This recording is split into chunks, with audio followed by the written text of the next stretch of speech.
So hello students. तो आज हम क्लास 10th मैथमेटिक्स में चैप्टर नंबर 6 एक्सरसाइज 6.4 शुरू करने जा रहे हैं। ठीक है, ध्यान से देखेंगे। पहला क्वेश्चन कह रहा, मान लीजिए ए बी सी सिमिलर है P Q R sorry D E F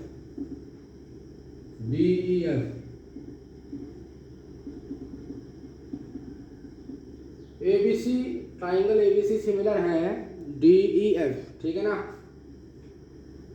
तो हमारे पास इनके क्षेत्रफल 64 सेंटीमीटर है। ए बी सी इस वाले का क्षेत्रफल कितना है, एरिया 64 सेंटीमीटर स्क्वायर, और डी ई एफ का क्षेत्रफल हमारे पास 121 सेंटीमीटर स्क्वायर है। ई एफ की लंबाई हमारे पास कितनी है, 15.4 सेंटीमीटर। तो हमें बी सी याद करना है। ठीक है, तो ध्यान से देखेंगे। Given A B C similar है डी ई एफ,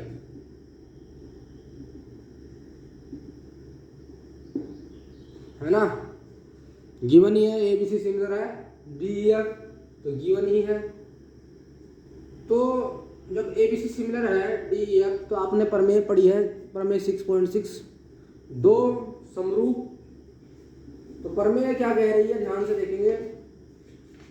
दो समरूप त्रिभुजों के क्षेत्रफलों का अनुपात, दो समरूप त्रिभुजों के क्षेत्रफलों का अनुपात इनकी संगत भुजाओं के अनुपात के वर्ग के बराबर होता है। तो दो समरूप, ये समरूप है ना, ए बी सी सिमिलर है डी ई एफ, तो दो समरूप त्रिभुजों के क्षेत्रफलों का अनुपात, इनके क्षेत्रफलों का अनुपात, क्षेत्रफल हमको 64 दे रखा है ए बी सी का, और डी एफ का 121। तो दो समरूप त्रिभुजों के क्षेत्रफलों का अनुपात इनकी संगत भुजाओं के अनुपातों के वर्गों के योग के बराबर होता है। ठीक है, लिखना पड़ेगा।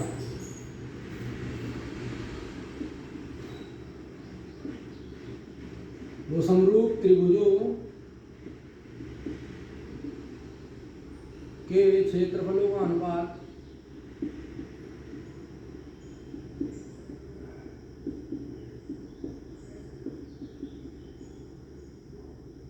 इनकी संगत भुजाओं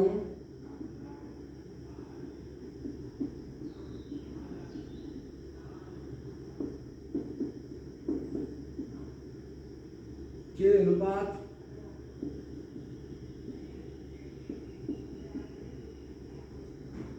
के वर्ग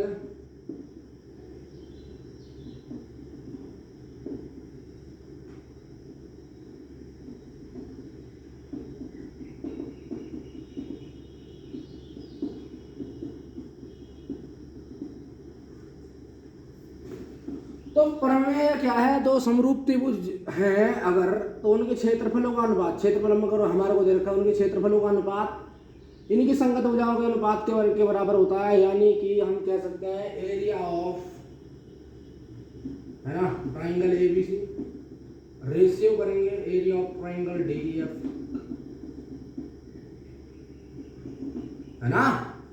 देखो ना ध्यान से, समरूप त्रिभुज है ए बी सी सिमिलर है डी ई एफ, तो समरूप त्रिभुजों के क्षेत्रफलों का अनुपात, तो क्षेत्रफल area of triangle ABC ratio area of triangle DEF. ठीक है, तो समरूप त्रिभुजों के क्षेत्रफलों का अनुपात इनकी संगत भुजा के अनुपात के वर्ग के बराबर होता है। संगत भुजा क्या है, एबीसी की तो बीसी है, और डीईएफ की संगत भुजा क्या है, ईएफ है।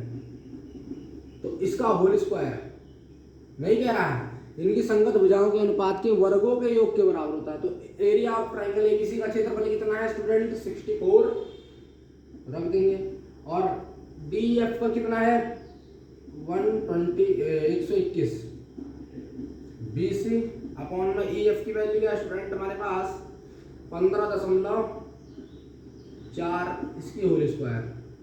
ठीक है ना। अब इस स्क्वायर को हटाएंगे तो अंडर रूट आ जाएगा, 64 अपॉन में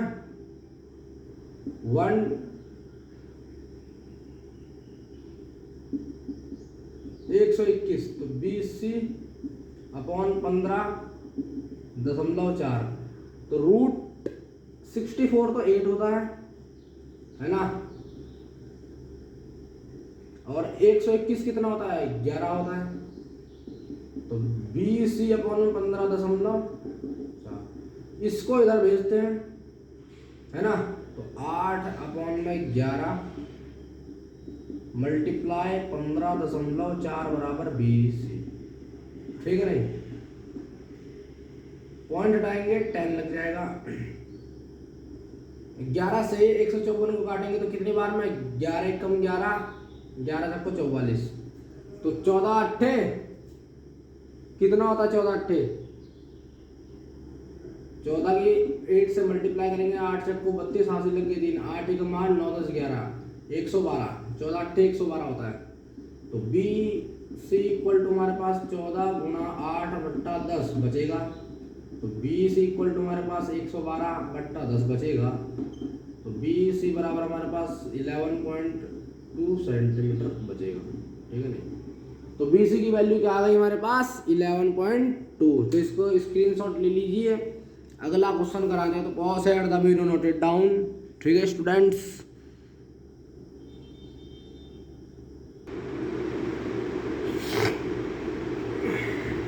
तो क्वेश्चन नंबर सेकंड करते हैं, ध्यान से देखेंगे, बड़ा आसान क्वेश्चन है, जरा सा दिमाग लगाना बस।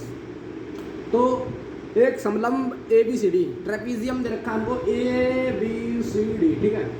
ए B parallel to C D, ठीक है। ए बी समांतर है सी डी का, इसके विकर्ण परस्पर ओ बिंदु पर बाइसेक्ट करते हैं, ओ बिंदु पर परस्पर क्या करते हैं, प्रतिच्छेद करते हैं। तो ए बी बराबर हमारे पास 2 टाइम्स ऑफ सी डी है।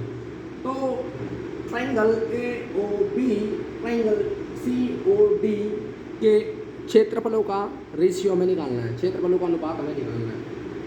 तो ध्यान से देखेंगे जरा, इन ट्राइंगल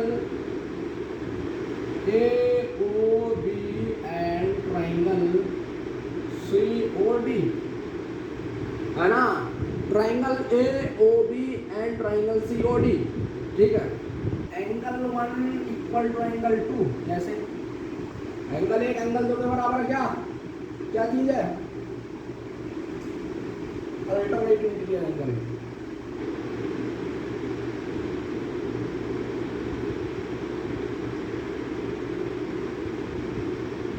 ठीक है। एंगल 1 बराबर angle 2 alternate interior angle, class 9th में हमने पढ़ लिया। ये वाला एंगल के बराबर होगा कब, जब अल्टरनेट इंटीरियर एंगल होगा, है ना। एंगल 1 एंगल 2 के बराबर का अल्टरनेट इंटीरियर एंगल होगा। Angle 4 equal to angle 3, angle 4 angle 3, तो ये क्या होता है, वर्टिकली अपोजिट एंगल होता है, ऊपर नीचे, यहाँ से भी होता है, यहाँ से भी होता है, यहाँ से भी वर्टिकली अपोजिट एंगल होता है। तो 4 बराबर 3, तो vertically opposite angle, vertically opposite angle, ठीक है ना। तो वर्टिकली अपोजिट एंगल आ गया। तो मेरे पास तो 2 चीजें मिल गई, एंगल 1 बराबर एंगल 2 और एंगल 4 बराबर एंगल 3। तो दोनों चीज से क्या कर दिया मैंने, इसको सिमिलर कर दिया। तो यार एंगल ए ओ बी कह सकता हूँ ना, C O D similar by angle, ठीक है। बाय एंगल प्रॉपर्टी से क्या हो गई है, सिमिलर हो गया स्टूडेंट। अब सिमिलर हो गया तो हम जानते हैं area of triangle A O B, area of triangle C O D. तो ए ओ बी में ए बी की whole square, C O D में सी डी का होल स्क्वायर, इन दोनों का होल स्क्वायर, ठीक है ना। मैंने क्या पढ़ा है, थ्योरम पढ़ाई कि 2 समरूप त्रिभुजों के क्षेत्रफलों का अनुपात इन्हीं की संगत भुजाओं के अनुपात के वर्गों का योग का बराबर होता है। ट्राइंगल सिमिलर कर दिए ए ओ बी और सी ओ डी। तो 2 समरूप त्रिभुजों के क्षेत्रफलों का अनुपात इनकी संगत भुजाओं के वर्गों के अनुपातों के योग के बराबर होता है ना। तो वर्गों के अनुपात यानी कि बी बाई सी डी की होल स्क्वायर वर्गों का अनुपात हो गया, ठीक है ना। ध्यान से देखेंगे, area of triangle A O B, area of triangle C O D, A B equal to हमारे पास 2 टाइम्स ऑफ सी डी है। तो इसकी जगह हम 2 टाइम्स ऑफ सी डी लिखेंगे और सी डी लिखेंगे इसकी, ठीक है। ए बी की जगह मैंने हम निकाल लिया 2 टाइम्स ऑफ सी डी, ठीक है नहीं।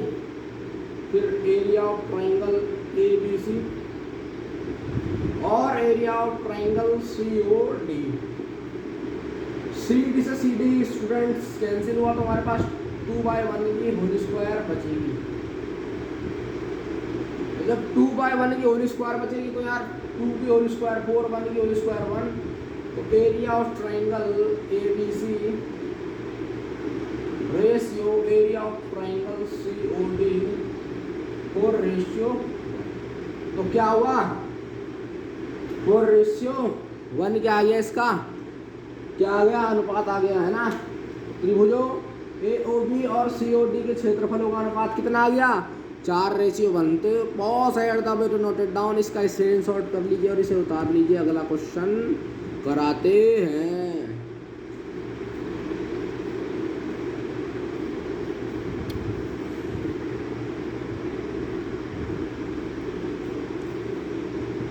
तो स्टूडेंट्स क्वेश्चन नंबर 3 करते हैं। फिगर में दिया हुआ है एक ही बेस, एक ही आधार BC, बेस तो एक ही है BC, इधर बना ABC त्रिभुज, इधर बना DBC त्रिभुज। भाई बेस क्या है, ध्यान से देखो ना, ध्यान से देखो, ये ऐसे बना हुआ है,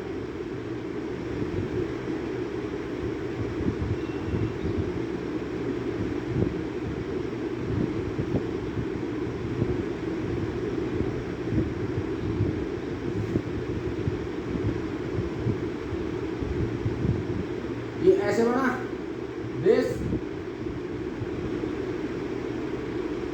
इस तरह से, इस टाइप से कुछ बना हुआ है ना, है नहीं। ऊपर से बना एक ट्रायंगल और नीचे से एक ट्रायंगल बना हुआ है, इस तरह क्या बना, इसका बेस बना है, ठीक है नहीं। ऊपर से बना एक ट्रायंगल, बेस क्या है BC, ऊपर से ट्रायंगल बना, नीचे से एक ट्रायंगल बना, तो बेस क्या है student, same base, base same है, इतनी बात पकड़वाई। तो बेस तो क्या है, सेम बेस। तो ABC ऊपर से बन गया एक ट्रायंगल और DBC और नीचे से एक ट्रायंगल बन गया। अब ये जरा AD जो है, AD BC को O पर बाइसेक्ट करता है, यानी कि प्रतिच्छेद करता है। तो हमें area of triangle ABC upon area of triangle DBC AO upon में DO दिखाना है, ठीक है। तो करते हैं स्टूडेंट्स, बड़े आराम से करेंगे, ध्यान से देखते हैं। तो हमने ड्रॉ क्या किया, लिखना पड़ेगा ड्रॉ, ड्रॉ हमने क्या किया, ध्यान से देखो। हमने ड्रॉ क्या किया, AM लंब है BC पर, लिखो इसे, लिखो DL लंब है BC पर, है ना।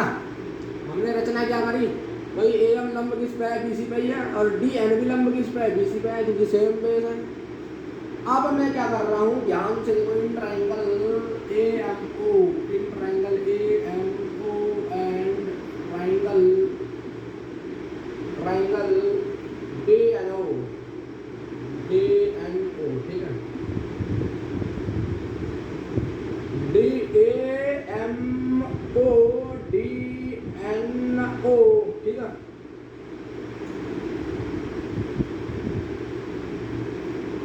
तो एंगल एक बराबर एंगल तो हो जाएगा पहली case,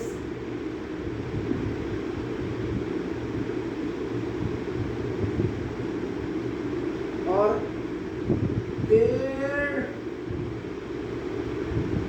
OM DOM vertically opposite angle.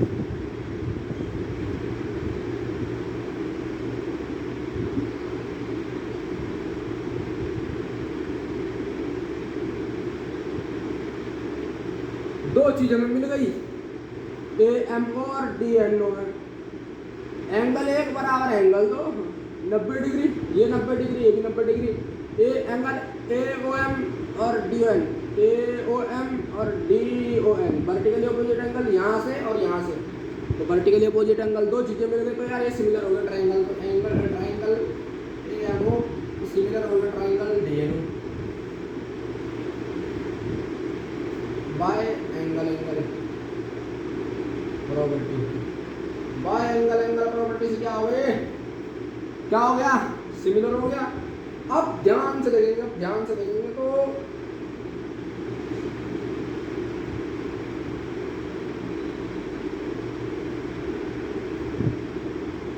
अब यहां से ए एम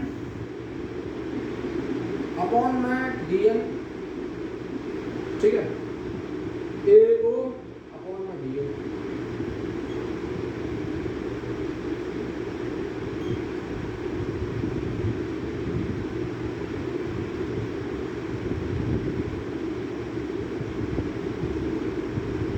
अब यहाँ से अब हमने इसको सिमिलर किया था, यहाँ से क्या हुआ, ए एम अपॉन में डी एन आ जाएगा, ए ओ अपॉन में डी ओ आ जाएगा। इक्वेशन नंबर 1 मान ली भाई, किसी को सिमिलर किया तो ये बराबर आ जाएंगे ना, ये यहाँ से एम लिया तो यहाँ से भी डी एन लेना पड़ेगा, यहाँ से ए ओ लिया तो यहाँ से भी डी ओ लेना पड़ेगा। इक्वेशन नंबर 1 बन गई। अब ध्यान से देखेंगे तो area of triangle ABC,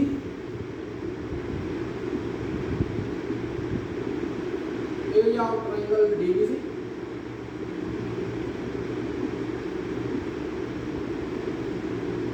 half into base into height, height क्या है एम,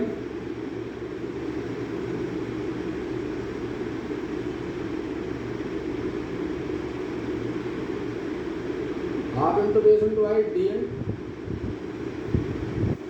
है नहीं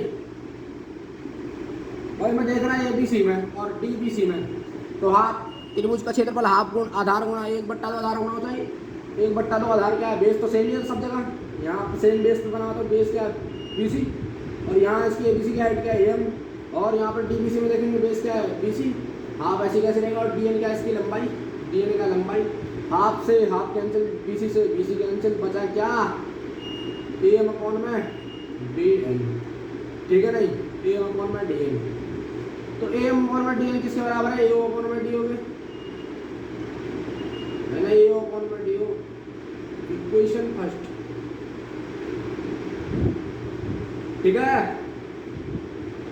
इक्वेशन फर्स्ट से क्या हो गया, ये ए ओ अपॉन में डी ओ हो गया, ठीक है नहीं। तो यही क्या हो गया हमारा area of triangle A B C, और area of triangle D B C equal to हमारे पास ए ओ अपॉन में डी ओ।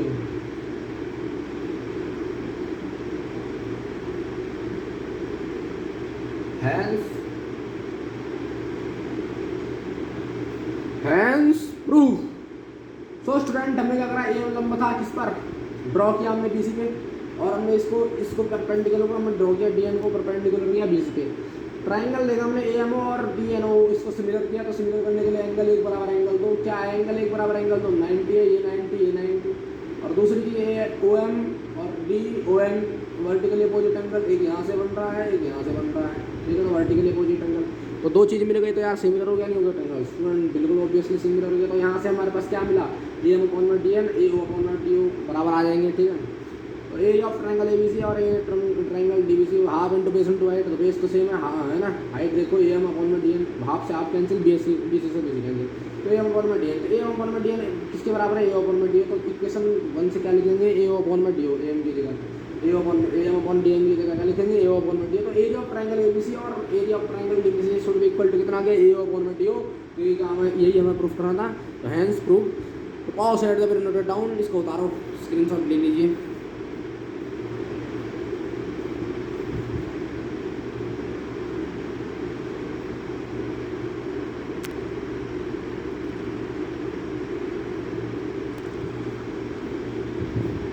सो स्टूडेंट्स, बड़ा आसान क्वेश्चन है, ध्यान से देखो, क्वेश्चन नंबर 4, ध्यान से देखो, ध्यान से कह रहा, दो समरूप त्रिभुजों के क्षेत्रफल बराबर हो, सीधी सीधी बात है, सिद्ध करो तो वो सर्वांग होता है, दो समरूप त्रिभुज के क्षेत्रफल में बराबर करते हैं, एरिया एरिया एरिया।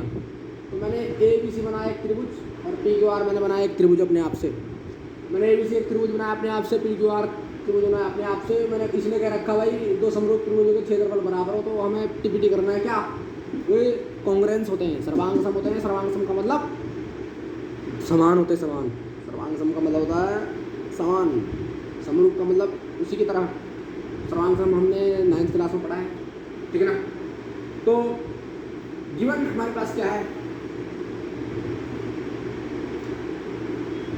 गिवन हमारे पास है समरूप त्रिभुज ए बी सी, सिमिलर है हमारे पास पी क्यू आर। भाई समरूप त्रिभुज है ना, A B C P Q R के सिमिलर है। और एक बात और देखी हमने कि area of triangle A B C बराबर है area of triangle P Q are.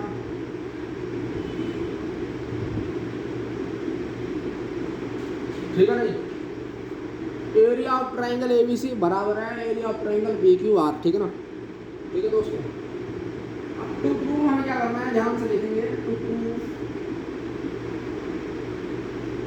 हमें क्या करना है, ए बी सी को कॉन्ग्रुएंस दिखाना है पी क्यू आर। ठीक है ना, ए बी सी को सर्वांगसम दिखाना है पी क्यू आर के। ध्यान से देखो ना, हमने क्या कहा है, समरूप त्रिभुज है तो ए बी सी सिमिलर है पी क्यू आर के, उसमें जो है उनका एरिया बराबर है। ए बी सी का area of triangle A B C बराबर है area of triangle P Q R. तो हमें टीपीटी का करना है, ए बी सी सर्वांगसम है पी क्यू आर। ठीक है ना, तो प्रूफ करते हैं। ठीक है, तो area of triangle A B C upon area of triangle P Q R. ठीक है, तो थ्योरम क्या कहती है, दो समरूप त्रिभुजों के क्षेत्रफलों का अनुपात इनकी संगत भुजाओं के अनुपातों के वर्ग के योग के बराबर होता है। यानी कि संगत भुजा क्या है, ए बी अपॉन में P Q, A B upon में पी क्यू, संगत भुजाओं के वर्ग के योग के बराबर है ना, बराबर बी सी अपॉन में क्यू आर,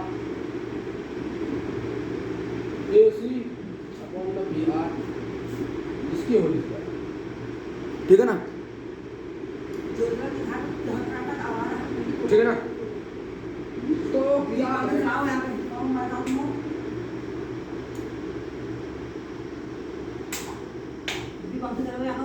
अब यहाँ ध्यान से देखेंगे, area of triangle A B C, area of triangle A B C,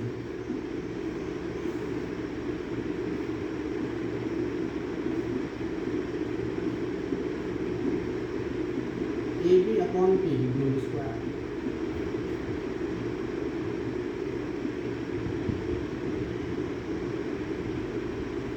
B C upon Q R whole square.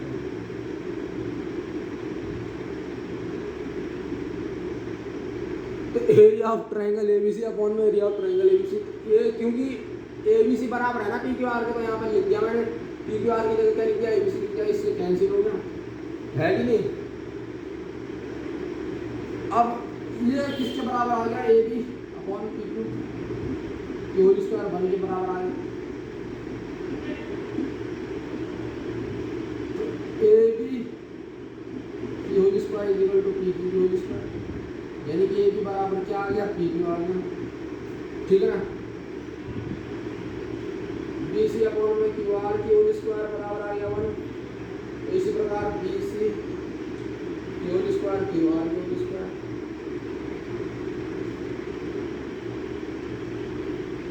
B C बराबर आ गया क्यू आर।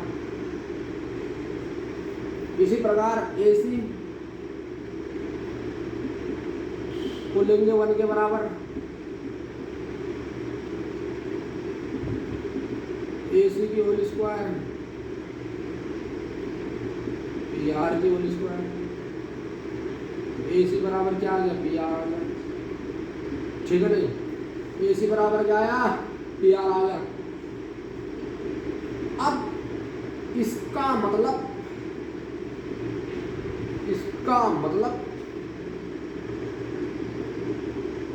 ध्यान से देखेंगे, इसका मतलब ए बी बराबर आ गया पी क्यू के, बी सी बराबर आ गया क्यू आर के, और ए सी बराबर आ गया पी आर के। तो मैं क्या कह नहीं सकता कि ए बी सी सर्वांगसम हो गया पी क्यू आर के, हेंस ये हमको प्रूफ करना था स्टूडेंट, ये हमको क्या करना था, प्रूफ करना था। थोड़ा सा देखते हैं और 2 मिनट में हम वीडियो को अपनी क्लोज कर देंगे। ठीक है, एक बार और देखते हैं। ए बी सी सिमिलर है पी क्यू आर के, हमारे को देखा है कि इसका एरिया जो है इक्वल है, तो area of triangle A B C बराबर है area of triangle P Q R. तो हमें प्रूफ करना है कि भाई सर्वांग सम दिखाना, तो area of triangle ABC congruences area of triangle PQR. तो इन triangle area of triangle ABC upon the area of triangle PQR, AB upon PQ की whole square, BC upon QR की whole square, AC upon PR की whole square. क्यों? Theorem के हिसाब से, ठीक है ना, थ्योरम पढ़ी होगी आपने। तो एरिया ऑफ ट्रायंगल ABC बराबर है एरिया ऑफ ट्रायंगल PQR। तो यहाँ पर मैंने ABC की जगह PQR की जगह ABC लिख दिया, तो ABC से ABC को काटा तो बनाया जाएगा। तो एरिया ऑफ ट्रायंगल मतलब ABC की AB अपॉन PQ की होल स्क्वायर बराबर 1, यहाँ से AB अपॉन PQ, इसी प्रकार BC अपॉन QR, इसी प्रकार AC अपॉन PR। तो तीनों बराबर आ गए, तो मैं क्या कह सकता हूँ, ABC कांग्रुएंसिस है PQR का। तो pause at the video note down. आपको अगर मेरी वीडियो अच्छी लगी तो चैनल को सब्सक्राइब कीजिए और बेल आइकन प्रेस कीजिए और वीडियो को लाइक कीजिए। Thank you students.